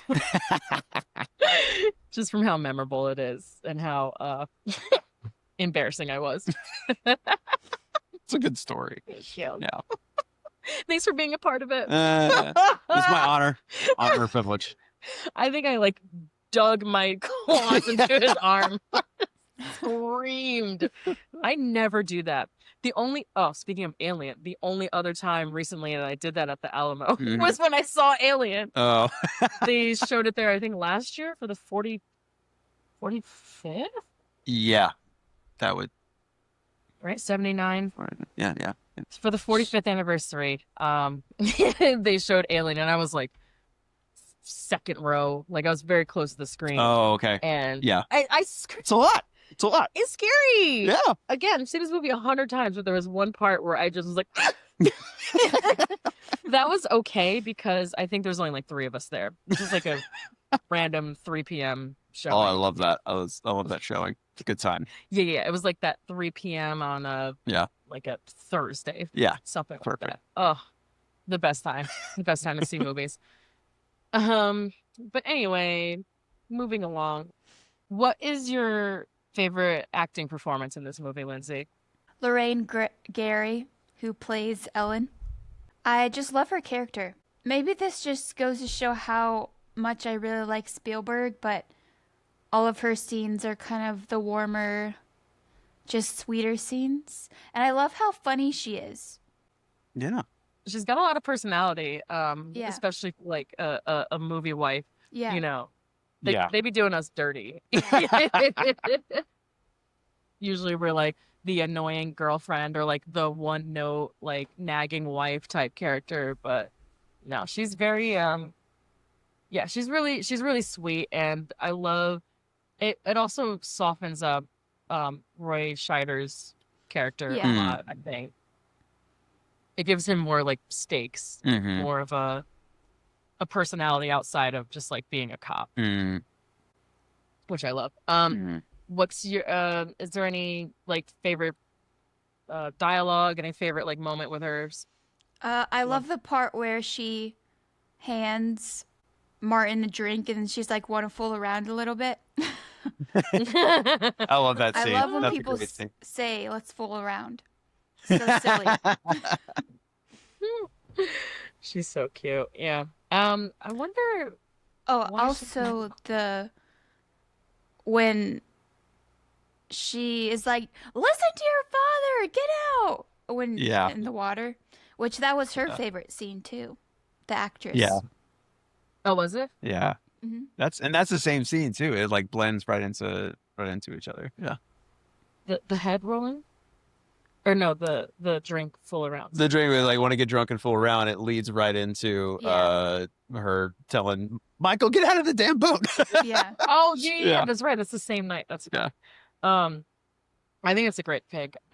Speaking of Lorraine Gary, I picked Roy Scheider as Brody. ACAB, but Brody, I think he's kind of hot. Hey, it's his Is nose. it the tan? Is it the tan? It's the tan Lindsay in knows his better. nose. Yep. The nose. We're a Interesting. sucker for nice noses. For Okay. structured noses. Roy Scheider's no. Oh my god. Yeah, I love it. I love it. You want to boop it? God, I love a big nose, and he has like a very beautiful complexion, like Yeah. just tan, like glowy. Yeah, he's fucking hot in this movie. And I remember, I think it was Dreyfuss who was saying that like behind the scenes he was always sunbathing and like exercising and like Yeah, it's really so was funny. the only actor who was like taking care of himself, Right. Yeah. Yeah. and it shows. 'Cause he looks He's- fucking good. Yeah, he's just a pretty boy. Thank Pretty you. boy. See, Lindsay agrees. Roy Yeah. Scheider is hot in this movie. Yes, he is. Also, I just love him as a character because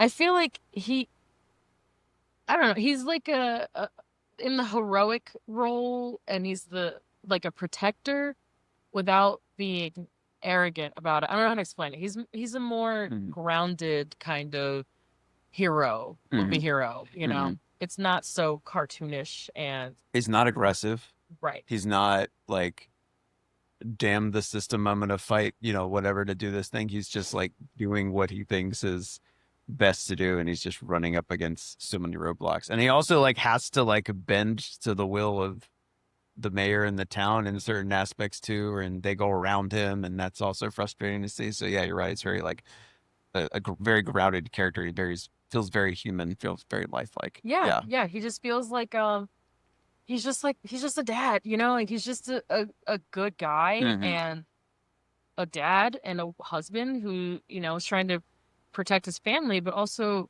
protect the townspeople. And I just love when you can make a character like that feel believable and not just like a ridiculous kind of fantasy, like a masculinity Yeah. kind of Yeah.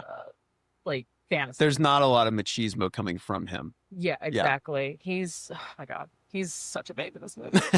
I cannot stress that enough.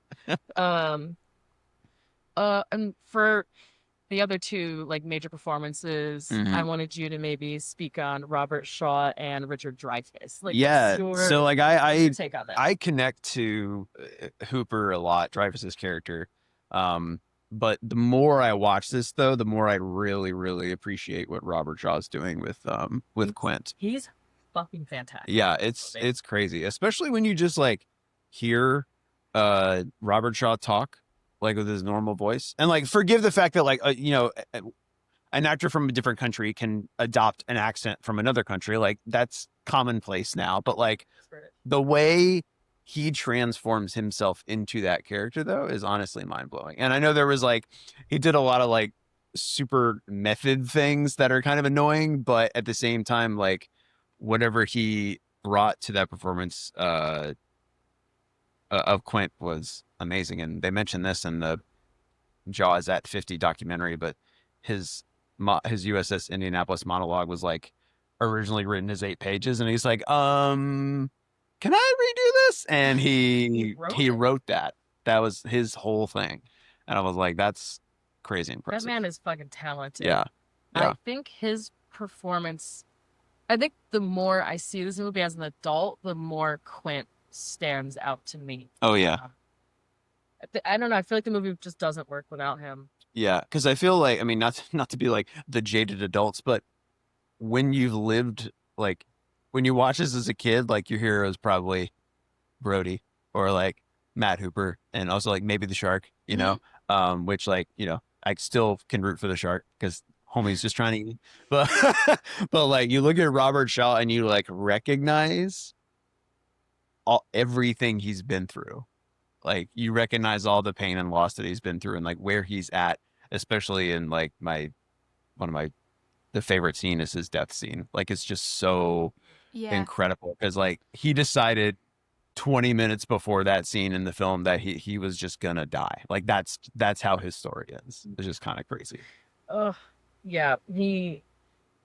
I love, speaking of the death scene, I just love all the things leading up to that, like that extent. I forget how long they're on the boat together. Yeah, it's half the movie. It's half. Like, every time I see this, I'm like, damn, they're still on this boat. Yeah. Like, but you also forget, like, you're like, oh, they just now got on the boat. Like halfway in the movie, you're like, oh, now they're on the boat, and then they have another hour left to be on the boat.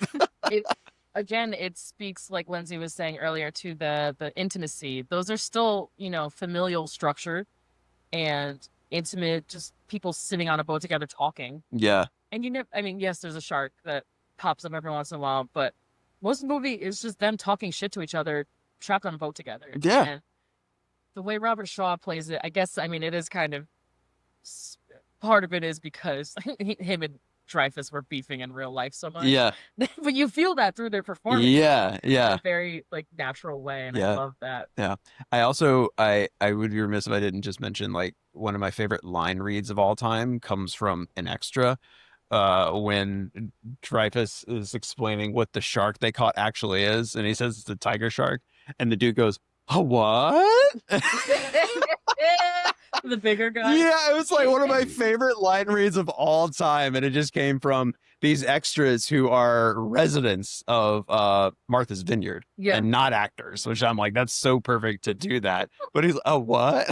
I laugh every time he delivers. It's so funny. Yeah, this movie, like, the comedic aspect of a lot of the background players and the real townspeople. Yeah. It holds, they feel so real because they are real. Yeah. I thought that was such a genius move. I didn't know that when I was a kid. Yeah. So I thought those were all extras, but those are real, like, those are people from the town, just like hanging out. Yeah.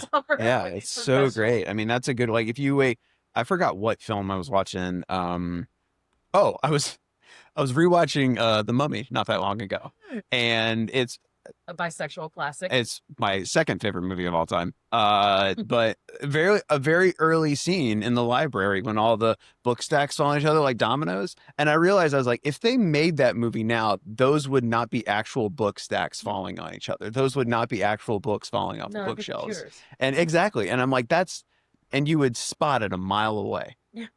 And that's what makes movies like Jaws, The Mummy, just the two that I mentioned, but movies that have even The Thing, like when things are a little more practical, a little more real.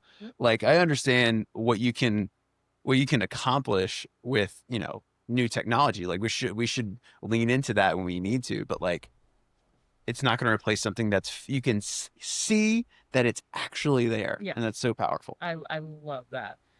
Did you want to speak about Richard Dreyfuss's performance? I mean, you kind of already did. Mhm. Like, I think just from a character standpoint, I think he does a good job of being a little bit of a know-it-all, a little bit of a yuppie, but you also understand that like he works incredibly hard. Like Robert Shaw's character is always trying to like put him through the ringer of like testing his like maritime skills, and he's like, "Fucking, I'll tie this knot if you want to give me shit about it." Like he's successful at everything, and he has a lot of intention in what he wants to accomplish. I think as a character and as like maybe even his profession, that's what I relate to. I was like, oh, this is cool. Like that would be cool to have this job. But I think like the more you have lived as a person, I feel like the more people inherently appreciate Quint more.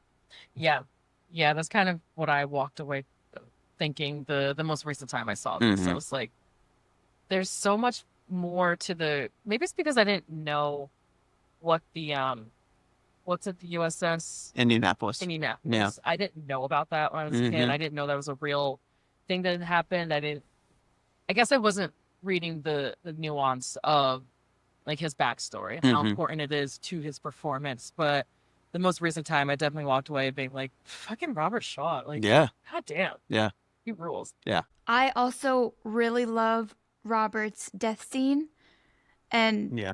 especially how accurate like the shark behavior was. The Mhm. bridging on the actual boat is exactly how great whites attack their prey. Well, Yeah, that scene is really great. I guess kind of the realization that Robert knew he was about to die and probably wanted to die in that moment. Like he wanted his life to be taken by a shark. Yeah. I was going to mention this later, but I guess it's a good time to mention it. That scene has no music in it. They're so intentional about which scenes have music and which scenes don't, because it wants to be like in your face about Robert's death.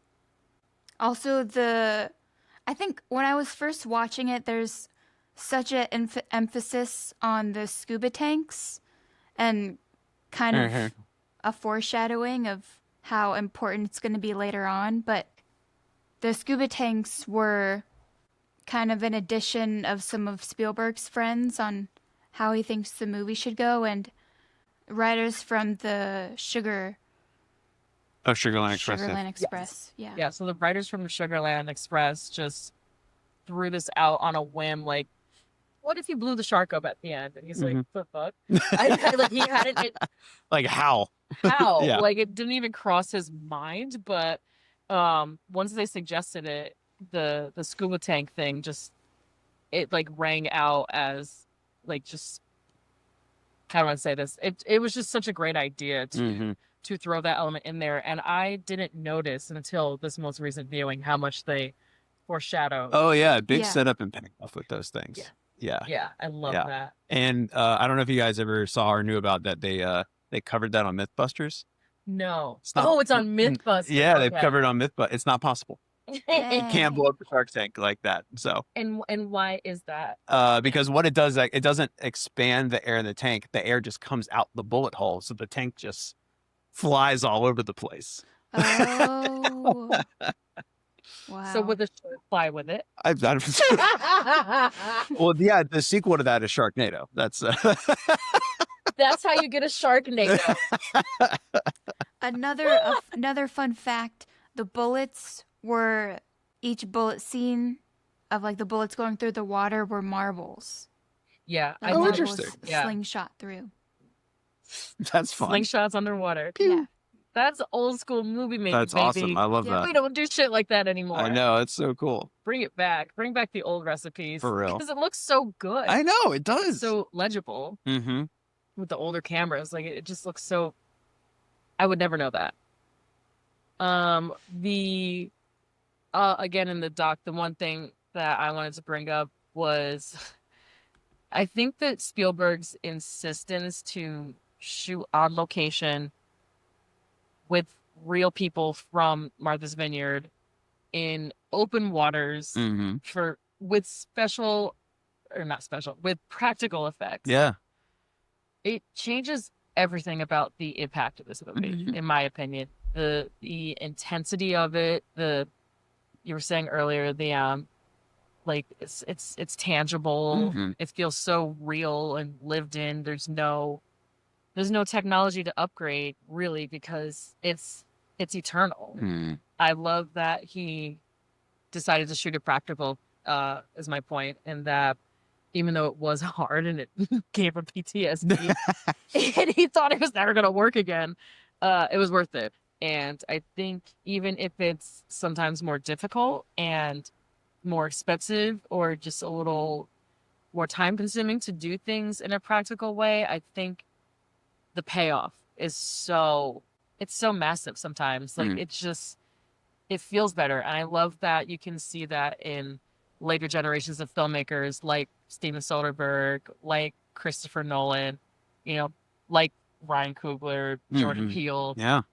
You can see the effect of Spielberg, who was affected by Hitchcock. You can see, I love, this is something that Lindsay and I talk about all the time, is how when I'm watching a movie, I'm watching it and seeing what they saw that made them make that movie. The basically. inspirations. Yeah, I think that's, I love pulling back those layers. Yeah, and because like it's the same with any art form whatsoever. Like you're inspired by whatever came before you, and you're impacted in a way. Nobody's like taking something, especially these filmmakers aren't taking something they saw and being like, oh, I'm gonna do that because they did it. I'm doing that because it had effect on me, and so I want to try and replicate that or do my version of it. Or come close. It looks good. Yeah. Yeah, exactly. Yeah. We talked about it with when we covered Malcolm X, how Spike Lee referred to Malcolm X as what do you say it was? A cinematic painting? But yeah, the painting with cinema and just kind of bringing texture and reality and tangibility to your work. I think it's so important, and it's definitely something that we're missing nowadays. Yeah. Here. Yeah. And the things that do take that time and that craft, I maybe don't always get as much eyeballs on. Yeah. Yeah. Unfortunately, it's kind of those agree with damn phones. These kids and their phones. Kids and the damn. The adults and their phones too. That's the adults, high key. So what else you got, Lindsay? I guess the cover work for Jaws was the exact same as the book cover, which was originally illustrated for Jaws. So I guess it just is really full circle. And the artwork is so cool and just like never before done. Yeah, I love the image of just like this vulnerable, like tiny woman, like swimming on the surface of the water, all like, and it's so calm and still. And then you look down and you see this monster just like coming out of the depths. Like it's so scary just looking at that picture. Yeah. Like it's. And the artwork was kind of scrapped multiple times before it was finally landed on it too. The scale of the shark versus the woman. Oh, right. Yeah, absolutely. Font choice and the letters. Like, it's so, like, you can just say Jaws and everyone just pictures the same thing. The poster. Yeah, for sure. That poster fucking rules. Is one of my favorites. And we spoke a little bit earlier about Robert Shaw and Richard Dreyfuss not getting along. On the set very well. Yeah, their on-screen chemistry was the exact in real life. Yeah, they couldn't stand each other. So I wanted to ask you, Taylor, because Steven Soderbergh said that he has seen Jaws 31 times. How many times do you think you've seen Jaws? Definitely, it's double digits, but it's not close to 31. It's probably low teens. Okay, I I'm think. surprised. But actually, the only time I've seen it in theater was when I saw it with you. Oh my God, that's so Wow. special. Right? Yeah, it's the only time I was like, because I kept waiting, because it was the start of the summer. Theaters were advertising it. Mhm. I was like, especially Alma was doing like the movie parties where it was like Yeah. outrageous, and I was like, that sounds like It fun. was sold out. And it sold out immediately. I was like, okay, so I guess I'll just wait around. Mhm. And then in late July or August or whenever they had just a regular screening back open, I was like, you know what? Let's do that. That sounds like fun. And it was a blast. Like it was like it feels cheesy to say it was magical, but it really was. Like it was seeing, because it was, especially for me for the first time. I had seen it many times before then, but seeing it in the theater, I was like, this is how it was experienced. This is how my favorite movie was experienced in 1975. It's like time travel. 12 years before I was born. Like that's 12. Yes, 12. Like it's crazy to think about that there are these things we all can participate in that were the exact same experiences people had last year, 5 years ago, 10 years ago, 50 years ago, 100 years ago. Is crazy to think about. And I think that's kind of a cool way that we can maybe think about how we can connect over modern experiences. Even if we don't participate in them together, we can think these older films, like especially films from like silent films too, even early 30s, like horror films. And, you can write them off in a modern lens, be like, oh, it's like corny, cheesy, not that scary. And I'm like, yeah, probably. But like, imagine you hadn't seen that ever before. Like you had never seen something like that before. Yeah.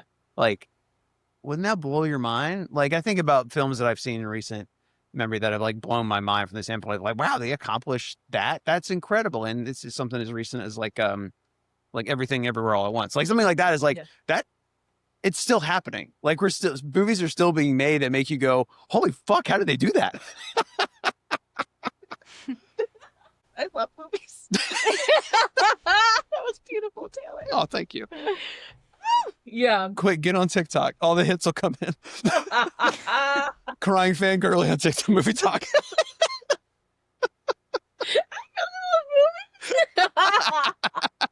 No, I think that's part of the reason why I'm so willing and go out of my way to see so many old movies on the big screen. Yeah. Because I want that experience. Mhm.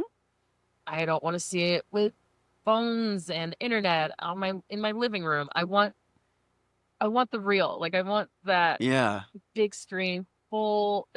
If it's the fuller the better. Like how we saw Rocky Horror, which nice. about the same year. Very cool. We've done a couple Rocky Horror screenings with Lindsay, and then we did another one with Rebecca and I have seen it, I think 2-3 times now. But only once, like actually in like a movie theater.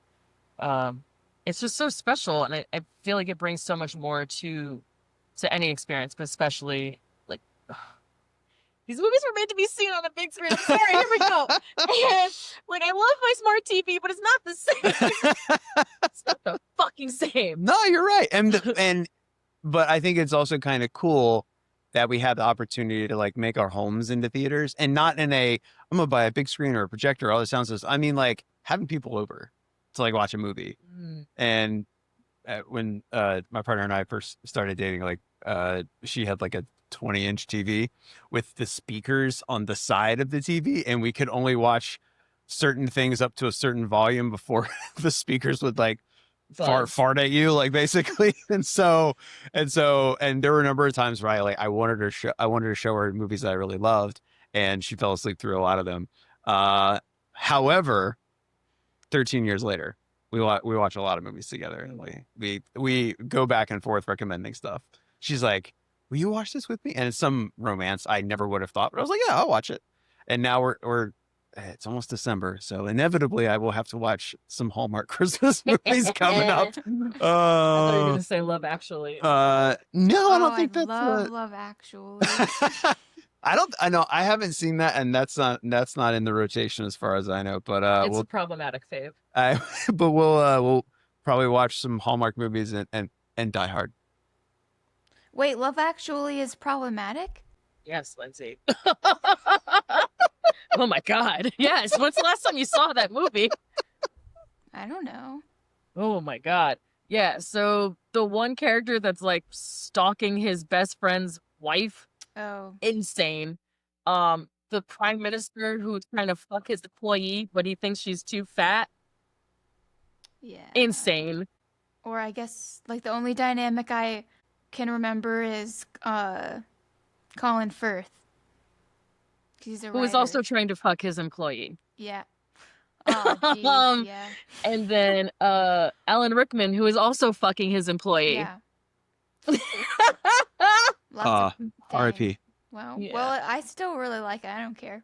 I think it's a good movie. Yeah, that movie's wild. But it's good. It's a sentimental fave of mine too. What is your favorite thing that your partner has shown you through these movie exchanges? Like movie nights? Oh, that's a really good question. I know. Okay, so it's hard for me to pick a favorite because like one favorite is so hard, but I can pick some. Some I'll pick a standouts. director actually. Ooh, okay. She is a huge Baz Luhrmann fan, and I've seen a number of his films. I saw like one or two before I started dating her, and then I've seen a bunch after. And while it's not my bag, I look at it and I'm like, I get it. I really appreciate it. Like her favorite movie is Moulin Rouge, like of all time.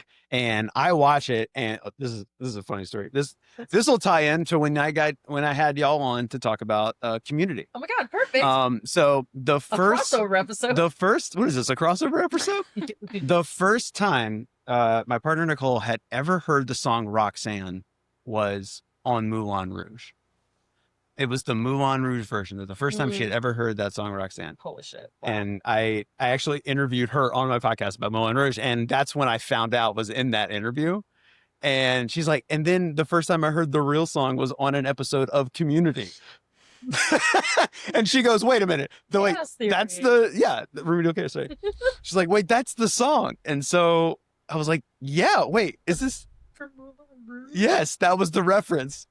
She's like, that's the song. Oh God. bless So, her. but anyway, Funny. it was so great. And so now, like, I watch Moulin Rouge and I'll be like, this is not my bag, but I'm like, I cannot help but applaud this thing. Same with Elvis too. Like I thought it was interesting. There were parts that I really loved, parts that I didn't like, but I sit in a Baz Luhrmann film and I'm like, this dude's swinging for the fences. That's exactly what I said during our Elvis conversation. We just covered Elvis. And yeah, it's just like I don't always like it or really agree with his choices, but I respect that he's making them. He's a very broad swing for the fences kind of director. When you watch movies together, do you do like director deep dives, or is it just kind of by feel, whatever you're in the mood for? We won't do a whole lot of like discovering all the BTS of something, but definitely when we go to a theater and after a theater, we will talk almost the whole ride home about the movie. About like, oh, what'd you think? Oh, I thought that was, even if we liked it or didn't like it, there's always a fun discussion to be had. And what I really like is she wasn't like a movie or a TV person growing up, like not as heavily as I was, but like since we've been together, she's like grown into one. And I think it's really cool. And she doesn't even like, I watch a movie with my Discord community every Monday. And, partly it was a mission. I was like, I'm just going to watch a new movie I haven't seen every Monday. I've been doing it I'm going on 3 years now. Wow. And so now, but it's turned into something where like, oh, my Discord community is like, let's all do a vote of, I've got 4 choices or something. But I started doing that. And then she started doing that with her friend online. And so they'll watch like on something on Amazon Prime and they'll chat together while they watch something. And I think that's really cool. I think it's like kind of it's been cool to experience something like that. And then I did remember this though. I don't know if it was a favorite, but it just came to mind because it's like the exact opposite of a Baz Luhrmann experience. Is like she had not seen the Joy Luck Club in a long time. Oh boy. And she's Asian American, and I was like, well, I've heard about that movie. Like, let's watch it. And then we watch it, and you know, we were devastated. Like she knew everything was coming for me. I was like, wow, that was powerful. So like, there are films like that we recommend to each other that will leave us feeling a certain way. And sometimes we'll watch a movie that we hear people recommend to us, and we watch it and we go, that was awful. So it goes the last one I can think of was Saltburn. But maybe that's time for another discussion. I don't know. Yeah. But anyway, no, it's just cool. It goes back to the community feeling of it, is like you can experience something special and you don't have to go to a theater, but you do have to pay attention and put intentionality behind what you're doing. Yeah, exactly. Yeah, which brings us to like our final points, which you basically just summed it up for us. Because I was gonna say that this movie draws out like a fascination with movie magic for me. Yeah. And just the miracles along the way that will lead to movie making. We again talked about this a lot when it came to Spike Lee and the whole Malcolm X production, and how Warner Brothers basically shut the movie down and he wasn't even finished with it and stopped. Oh, I didn't know that. Wow. He had to beg Bill Cosby, Oprah, Prince, Janet Jackson, basically every famous black person he knew. He was like begging for money to finish Malcolm X because Warner Brothers pulled the plug on him. Damn. Before he was done. Wow. And that movie is such a fucking miracle. It rules. It's one of the I have best not seen it in movies a I've long ever time, but I the first and only time I saw it was in college, and I decided to do a paper on it without having never seen it. I was like, yeah, I'll do it, and I was blown away. It knocked me out the first time I saw that, and then learning that there's a chance I would have never even seen that movie. Yeah. Because Warner Brothers was like, it's too expensive. It was $35 million budget. Well, when did that come out? $5 million, 92. $30 million. I think that Get the was funded. fuck out of here, Warner Brothers. That's what I said. Warner Brothers, HBO, Discovery, AOL, Cinemark, AOL, Clorox, yeah, Johnson & Johnson, CNN, Steinhardt wigs. Yeah, so the miracles that go behind us even getting to see these movies, let alone them being so good. Like this torturous production led to movie history. I just love when movies come together and it's kind of hard fought. And I know that Spielberg didn't love the experience of making this, but I just appreciate so much that it's movie history. Like it's a part, like people will see this movie forever. Yes. And it lives on because of the work that everyone on this cast and crew put into this. And I just love movies, man. That's my spiel. And I know you had something similar, Lindsay. Do you have any other closing thoughts? No, I kind of want to just end it with how you beautifully said all of that. Put a button on it. Love it. So that was Jaws. This movie is Rent it There for we go. $4. Go buy a physical copy of it. There you go. It's probably, if you're in the local Triangle area, you can probably go to Alamo and get it from the Video Vortex for free if you show your ID. That's all you got to do to get a movie from there. Or That's true. we'll send you on a quest right now. Get a buddy and go to local thrift stores and try to find a copy. There you go. A little scavenger hunt. I love Yeah. that. That's how Kate finds all And her then take a VHSs. picture of it and send it to these ladies. Yeah, email us a selfie. A Jaws selfie. A Jawsy. Jawsy. Hashtag Jawsy. Jaws. And you have to do like the shark smile. Yeah. It's up to you to figure out how that works. I'm not going to demonstrate. Yeah, so what do we oh my god, recommendations. Do you Oh. have any recommendations, Taylor, for similar works? What do you got? Oh, I'm trying to think of the films that I recommended when I taught this movie for my creatures features class. Yeah.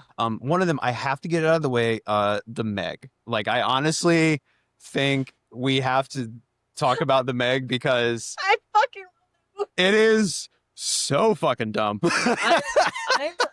I'm a Jason Statham It is. defender. It is so much fun. Yeah. I saw it in a theater with two of my buddies. We were the only people in the theater. It was amazing. I had a similar experience. I think it it was was just like me and my dad. It's so stupid. It's so fun. If you just want to have a dumb good time, I think it's worthwhile. Oh man. I would Predator. I would watch Predator. I think it's actually a good double feature if you do Predator and Jaws, because I think there are like actually that. a lot of similar themes. They're not like a 1-to-1, but there are similar themes from Jaws you can take into the OG Predator. Absolutely. And Write that down. that's another movie that people, if you go back and watch the whole thing, A, you'll remember how awesome it is. B, you'll forget how much of a critique it is of America's involvement in Vietnam military. and the military complex. 100%. And people were not really, they weren't clocking at the time. But yes, that was definitely it's an anti-military movie in like a big way, I think. As a lot of movies in that genre actually are. They're anti-war movies a lot of times. They're anti-military intervention movies, but the wrong people, like the wrong fan base tends to find them and think like, this movie fucking rules. Like, isn't this so cool how Arnold Schwarzenegger just like kills everybody? Babes, that's not the point. But Predator is a great recommendation. I cannot believe I didn't come up with that, especially since I just saw Predator Badland. Oh, that's right. Oh yeah. I got mad at you. Taylor, we never agreed that we were going to say it, but I thought it was funny to shout you out. That I was I thought we were going to see this together. I logged it on Letterboxd, and this motherfucker was on my ass like 10 minutes later. And he was like, "You saw this without me?" I was like, But we're seeing it again. I'm going to see it again. Okay. Predator Badlands fucking rules.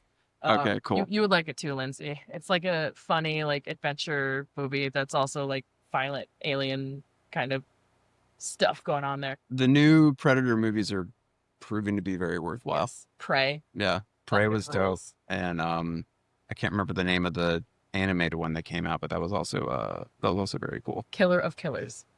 That's what it was. Yeah. Yeah. What about you, Lindsay? What do you got? I am recommending Deep Blue Sea. I love that movie. Oh, Let's go. Fucking shark ate me. Fucking shark ate me. Also, I did not put these, but Marquita's given me some love. Duel and Raiders. Of the Lost Ark? Yeah. Yeah. Okay. Oh, okay. Raiders of the Lost Ark. Spielberg movie. Mm-hmm. Oh, okay, yeah.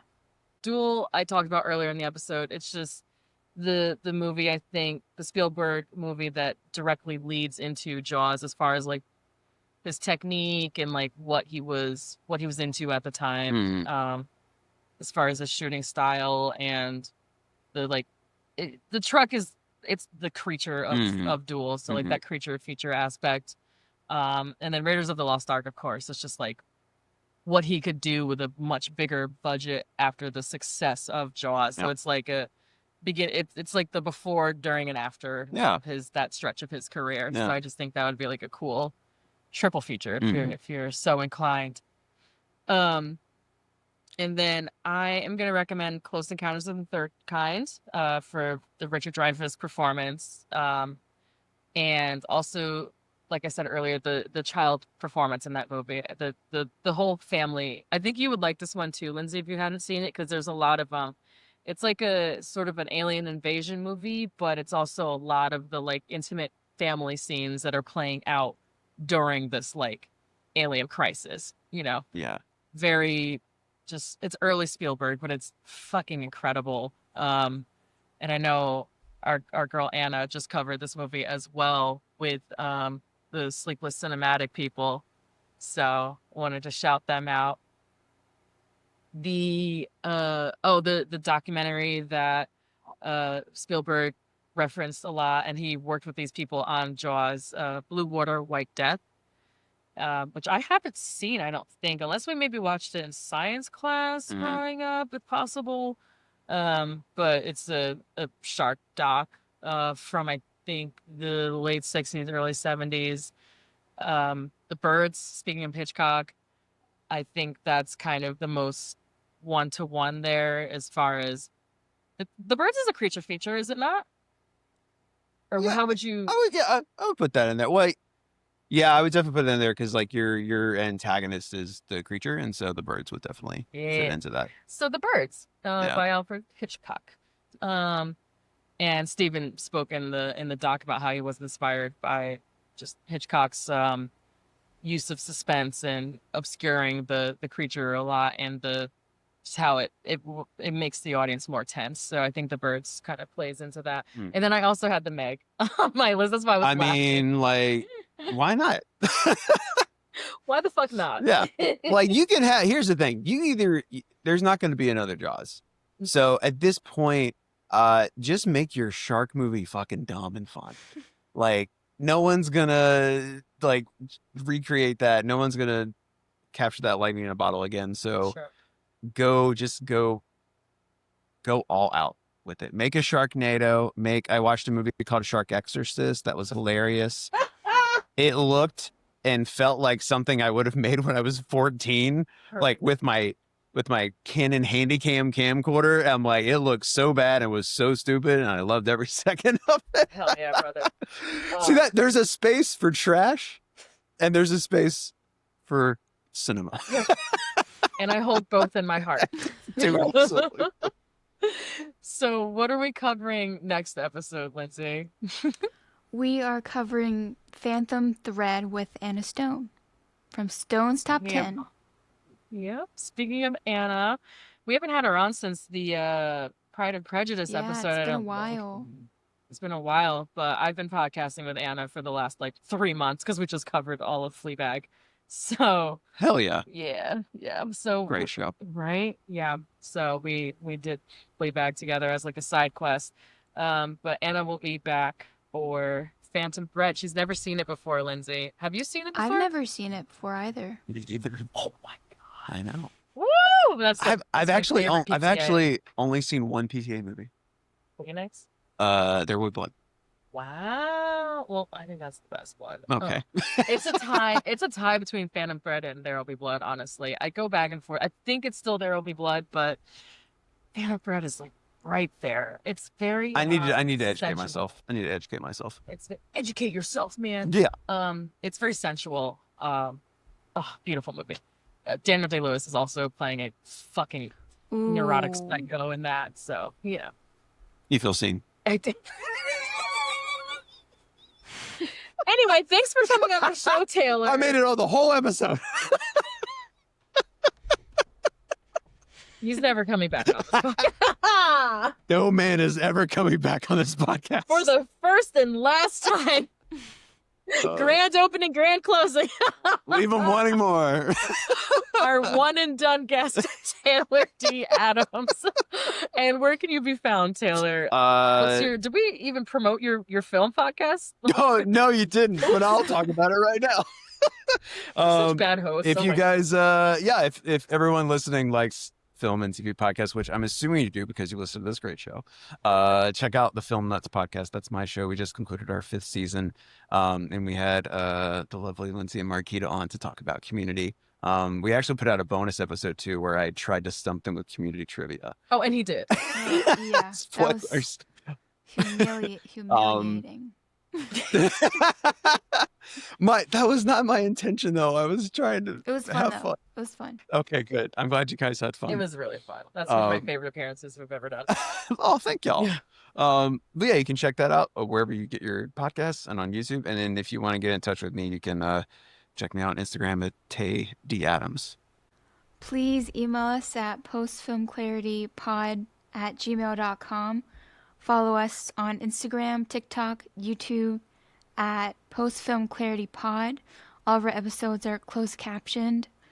And follow us on Letterboxd at postfilmclarity. We have lists of recommendations and reference work from this and every episode. And until next episode, bye, funnies.